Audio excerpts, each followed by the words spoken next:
Alrighty, well, I'm going to do a video on a piece of equipment I got today for the astrophotography stuff.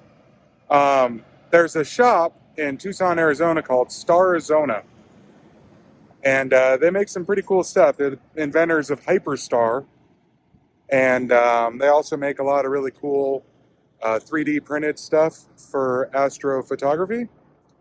And I asked them to make uh, a, a bracket for my Evoguide 50DX so that I could connect my electronic autofocuser to it. I picked it up today, and I'm going to do a review on it, and I'll have a link to the product down in the video below. It's more of a introduction. It's not really necessarily a review. I'll probably do another review before too much longer with more details on it. But I mean, it's fairly straightforward, and the price is reasonable. So definitely going to see what I can do as far as it goes. That's Venus right there. But they're going to be selling it for right around between 50 and 60 bucks. That's at least what they tentatively told me. And it should be up on their store by the time I post this video. So anyway, I'm going to turn the camera around and show you what I'm talking about. All right, this is my EQ6R, and this is the Evoguide 50DX. It's a little 50 millimeter telescope. It's actually meant as a guide scope, but it works really well for imaging. This here is what I had Starizona had Starizona make.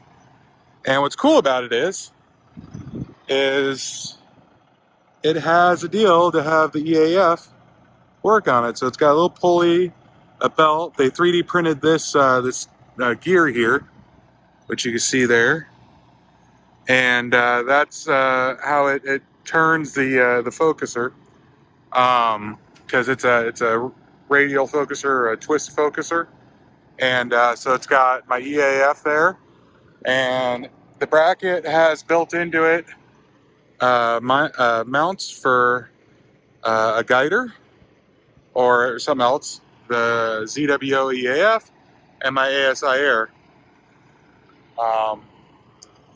And so yeah, I mean it's pretty cool.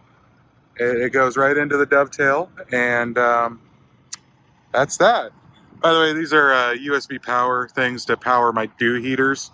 I'm gonna replace them because you can get these little. I actually picked up the adapter today to run a 12 volt RCA plug, because one of the things that's nice about the ASI Air is it has those DC ports right there, which are pretty cool. Speaking of, I should probably, there we go, that's why that wasn't on. That's a little buck converter, 12 volt to a USB buck converter. That's what that is too. So anyway, once it gets sufficiently dark, I'm gonna see how it works and actually do a screen recording. So we'll see how it goes.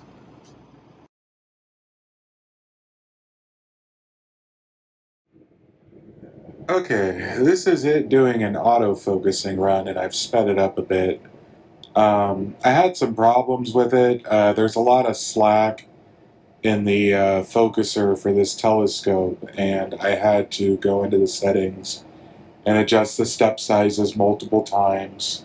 That's why there's a time discrepancy in this, because it took me a little longer than it looks to get the electronic autofocuser dialed in properly. Um, but when it got done, it actually ended up focusing pretty good. Um, there's probably a few tweaks that need to be done with it, but I did have a good imaging session overall. It did work. As you can see, it's much more in focus in this image, and it appears to have come out pretty good. So anyway, yeah, overall I've been satisfied with the product. Here is a video I recorded of the moon last night. It was a pretty bright full moon, which is part of the reason I was doing this test, because, actual imaging isn't really that important when the moon's so bright, but there's a couple of tweaks I would say that the product could use, but overall, I'd say it's really good and would actually recommend it for anybody who wants to do astrophotography with the Evoguide 50DX. So, anyhow, I'll try to figure out the different issues I've come across and come up with a tutorial or whatever on how to solve everything. But until then, the link to the product is down in the description. And don't forget to like, comment, subscribe, and so on.